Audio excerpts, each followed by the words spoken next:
سرکاری وسائل کا سیاسی مقاصد کے لیے استعمال عوامی اعتماد سے غداری ہے۔ پشاور ہائی کورٹ نے لانگ مارچ کے لیے سرکاری گاڑیوں کے استعمال پر پابندی لگا دی۔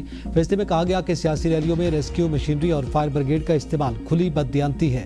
آرٹیکل 4525 کے تحت عوامی وسائل کسی ایک جماعت کی جاگیر نہیں۔ خیبر پختونخوا حکومت کو لانگ مارچ کے لیے سرکاری مشینری اور عملہ تعینات نہ کرنے کا حکم۔ پشاور ہائی کورٹ کا صوبائی حکومت اور حکام کو سرکاری وسائل کے غلط استعمال سے سختی سے روکنے کا حکم۔ پیپلز پارٹی نے فیصل ممتاز راٹھور کو نیا وزیر اعظم آزاد کشمیر نامزد کر دیا۔ اعلان صدر پیپلز پارٹی آزاد کشمیر چودھری یاسین نے کیا۔ اے بی این نے سب سے پہلے اور سب سے بہتر کی روایت برقرار رکھی۔ فیصل ممتاز راٹھور کی وزیر اعظم نامزدگی کی خبر ناظرین تک سب سے پہلے پہنچائی۔ فیصل ممتاز راٹھور سابق وزیر اعظم اور اپوزیشن لیڈر ممتاز حسین راٹھور کے فرزند ہیں۔ پنجاب یونیورسٹی سے گریجویشن کی، پیپلز پارٹی کے ٹکٹ سے دوسری مرتبہ ممبر اسمبلی بنے۔ فیصل ممتاز راٹھور آزاد کشمیر کے پسماندہ علاقے حویلی سے تعلق رکھنے والے دوسرے وزیر اعظم آزاد کشمیر ہوں گے۔ وزیراعظم آزاد کشمیر چودھری انوار الحق کے خلاف تحریک عدم اعتماد جمع، 17 اراکین کے دستخط موجود۔ عدم اعتماد پر ووٹنگ پیر کے روز ہوگی۔ سابق وزیر اعظم راجہ پرویز اشرف کہتے ہیں، تمام فیصلے سینئرز کی مشاورت سے کیے، ہمارے نمبرز پورے ہیں، ہم آزاد کشمیر میں حکومت بنائیں گے۔ فیصل راٹھور کو تجربہ ہے، وہ بہترین انداز میں حکومت چلائیں گے۔ پیپلز پارٹی کی حکومت کشمیر میں بہتری لائے گی۔ چودھری یاسین نے کہا، پیپلز پارٹی اور کشمیر کا چولی دامن کا ساتھ ہے۔ پیپلز پارٹی نے مسئلہ کشمیر کو ہمیشہ ترجیح دی۔ فیصل ممتاز راٹھور ہمارے اگلے وزیر اعظم ہوں گے۔ آزاد کشمیر کے مسائل کو محنت اور تدبر سے حل کرنا ہے۔ تحریک عدم اعتماد کے لیے ہمارے پاس مطلوبہ تعداد موجود۔ جسٹس امین الدین وفاقی آئینی عدالت کے چیف جسٹس بن گئے۔ صدر مملکت آصف علی زرداری نے چیف جسٹس امین الدین خان سے عہدے کا حلف لیا۔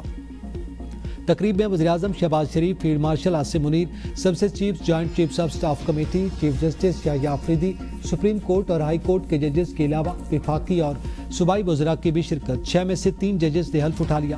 سربراہ آئینی عدالت جسٹس امین الدین نے جسٹس حسن اظہر رضوی، جسٹس علی باقر نجفی اور جسٹس عامر فاروق سے حلف لیا۔ جسٹس کے آغا، جسٹس روزی خان اور جسٹس ارشد حسین کی تعیناتی کا نوٹیفیکیشن بھی جاری، جلد حلف لیں گے۔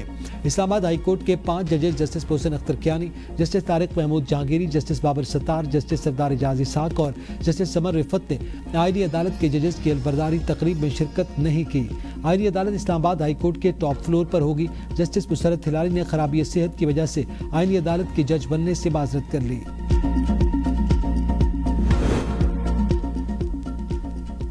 سپریم کورٹ کا فل کورٹ اجلاس، کمیٹی کے ہر رکن کی انفرادی طور پر تعریف۔ اعلامیہ کے مطابق اپڈیٹ عدالتی رول سے سروس ڈیلیوری میں بہتری آئے گی، سستا اور فوری انصاف ممکن ہوگا۔ سپریم کورٹ کے 2 ججز جسٹس منصور علی شاہ اور جسٹس اطہر من اللہ مستعفی ہو گئے۔ جسٹس منصور کا کہنا ہے کہ 27ویں ترمیم آئین پاکستان پر سنگین حملہ ہے۔ ترمیم نے سپریم کورٹ کے ٹکڑے ٹکڑے کر دیے، عدلیہ کو حکومت کے ماتحت بنا دیا گیا، جمہوریت کی روح پر کاری ضرب لگائی گئی، انصاف عام آدمی سے دور ہو گیا۔ جسٹس اطہر من اللہ نے کہا کہ 27ویں ترمیم کے منظور ہونے سے پہلے چیف جسٹس آف پاکستان کو خط لکھا تھا، وہ آئین جس کو برقرار رکھنے اور دفاع کرنے کا حلف اٹھایا تھا وہ اب نہیں رہا۔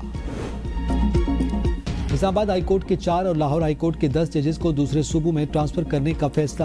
اسلام آباد ہائی کورٹ سے جسٹس محسن اختر کیانی، جسٹس سردار اعجاز اسحاق، جسٹس طارق محمود جہانگیری اور جسٹس بابر ستار کے نام شامل۔ لاہور ہائی کورٹ سے جسٹس شمس محمود، جسٹس فیصل زمان خان، جسٹس شاہد کریم کا نام شامل۔ جسٹس عاصم حفیظ، جسٹس امجد رفیق، جسٹس انور حسین، جسٹس راحیل کامران شیخ کے نام بھی شامل۔ Justice Sajid Mahmood Sethi, justice Asjad Javed گھرال، justice Tariq سلیم شیخ کا نام شامل۔ لاہور ہائی کورٹ سے زیادہ تر ججز کو بلوچستان کے بینچ، سندھ ہائی کورٹ کے بینچ، لاڑکانہ، سکھر اور میرپور خاص کے بینچ میں ٹرانسفر کرنے کی تجاویز کمیشن میں زیر غور آئیں گی۔ 27ویں آئینی ترمیم کی منظوری کے بعد ہائی کورٹ کے ججز کو ٹرانسفر کرنے سے متعلق اب متعلقہ جج سے مشاورت ضروری نہیں رہی۔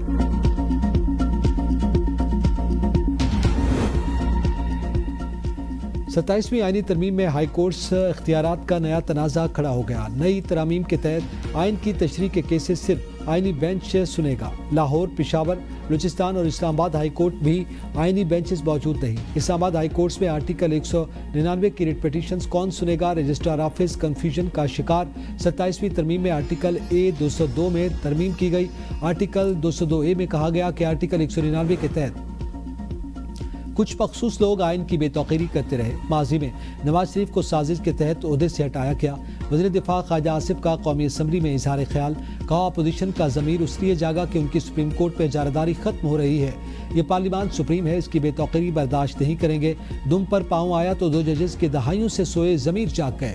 جب کینگروز کورٹ بنائی جا رہی تھی اس وقت یہ غیرت نہ جاگی۔ جو جرائم انہوں نے ماضی میں کیے وہ ان کے ذہنوں سے محو ہو گئے۔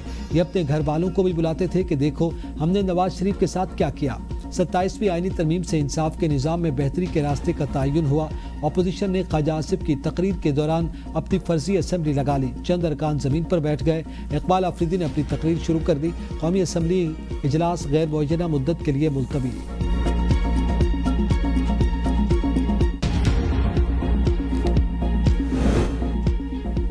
سینٹ اجلاس میں پاکستان آرمی ایکٹ 1952 میں ترمیم، پاکستان فضائی ایکٹ 1953 میں ترامیم اور پاکستان نیوی آرڈیننس 1961 میں ترمیم کے بل منظور۔ Supreme court practice and procedure act 2023 ترمیمی بل بھی منظور۔ اپوزیشن ارکان نے بلز کی مخالفت کی۔ ایوان میں شور شرابہ، بل کمیٹی کو بھیجنے کا مطالبہ۔ نائب وزیر اعظم اسحاق ڈار نے کہا کہ ایوان اس طرح نہیں چلایا جا سکتا۔ 27ویں آئینی ترمیم کے تناظر میں یہ ترامیم ضروری ہیں۔ سینیٹر ہمایوں محمد نے چیئرمین سینٹ کو مخاطب کر کے کہا کہ آپ نے ابھی تک اپوزیشن لیڈر نہیں بٹھایا۔ یوسف رضا گیلانی نے کہا کہ میں نے پارلیمانی لیڈر کو فون کیا تھا، وہ مصروف تھے۔ یہ بل کمیٹی میں بھیجنا ہوتا تو ایوان کی رائے کی ضرورت ہوتی۔ سینٹ کا اجلاس غیر معینہ مدت کے لیے ملتوی۔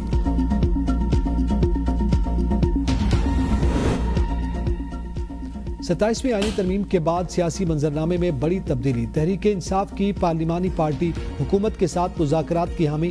اجلاس کی اندرونی کہانی سامنے آ گئی۔ ذرائع کے مطابق پارلیمانی پارٹی اکثریت اسپیکر کی جانب سے مذاکرات کی پیشکش کو قبول کرنے کو تیار ہے۔ ارکان نے کہا کہ ہماری مشکلات بڑھ گئیں، حالات کے مطابق ہمیں بات چیت کا راستہ اختیار کرنا چاہیے۔ خیبر پختونخوا کے کچھ ممبران پارلیمانی مذاکرات کے خلاف اور مزاحمت کے حق میں ڈٹے ہوئے ہیں۔ محمود چکزئی بھی حکومت کے ساتھ مذاکرات کے خلاف۔ قبائلی علاقوں کے MNAs چاہتے ہیں کہ مقدمات کا سامنا کیا جائے۔ 27ویں آئینی ترمیم کے بعد اپوزیشن کی نئی صف بندی۔ تحریک تحفظ آئین کا ایک دفعہ پھر جمعیت علماء اسلام کو گرینڈ اپوزیشن میں شمولیت کی دعوت کا فیصلہ۔ آئندہ کے لائے عمل کا باقاعدہ اعلان آج اجلاس کے بعد کیا جائے گا۔ اجلاس میں اختر مینگل اور شاہد خاقان عباسی کی بھی شرکت کا امکان۔ ذرائع کے مطابق 26ویں آئینی ترمیم کے بچھڑے 27ویں آئینی ترمیم کے بعد اکٹھے ہو جائیں گے۔ علامہ راجہ ناصر عباس، محمود خان چکزئی اور اسد کیسر پر مشتمل وفد مولانا فضل الرحمان سے ملاقات کے لیے جائے گا۔ مولانا کے ساتھ رابطے کا فیصلہ گزشتہ روز پارلیمانی کمیٹی میٹنگ میں ہوا تھا۔ فیلڈ مارشل عاصم منیر سے تاجکستان کے وزیر دفاع کی ملاقات۔ دونوں ممالک کا عسکری تعاون، انسداد دہشت گردی کی تربیت اور علاقائی سلامتی کے شعبوں میں تعاون بڑھانے پر اتفاق۔ ملاقات میں 2 طرفہ دفاعی تعاون پر گفتگو ہوئی۔ تاجک وزیر دفاع نے پاک فوج کی پیشہ ورانہ مہارت کو سراہا۔ علاقائی سلامتی اور امن کے لیے پاک فوج کے کردار کی بھی تعریف۔ فیلڈ مارشل نے تاجکستان کے ساتھ دفاعی اور عسکری تعلقات کے فروغ کے عزم کا اظہار۔ افغان رجیم کی باتیں کھوکھلے دعوے کے سوا کچھ نہیں۔ اپنی سرزمین پاکستان کے خلاف دہشت گردی کے لیے استعمال نہ ہونے دے۔ ترجمان دفتر خارجہ طاہر الدرابی کی پریس بریفنگ۔ کہا افغان رجیم کے دوران دہشت گردی میں اضافہ ہوا۔ پاکستان نے ہر ممکن تحمل کا مظاہرہ کیا۔ دہشت گردوں کی پشت پناہی کرنے والوں کے لیے کوئی نرم گوشہ نہیں ہونا چاہیے۔ افغان طالبان سے مذاکرات میں دوست ممالک کی کوششوں کو سراہتے ہیں۔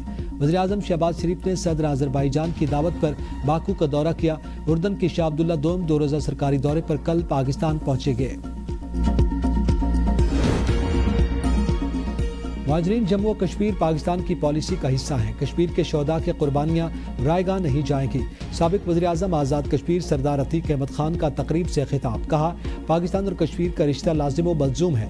پاکستان کی کشمیریوں کے لیے حمایت غیر متزلزل ہے۔ کشمیر واحد ریاست تھی جس نے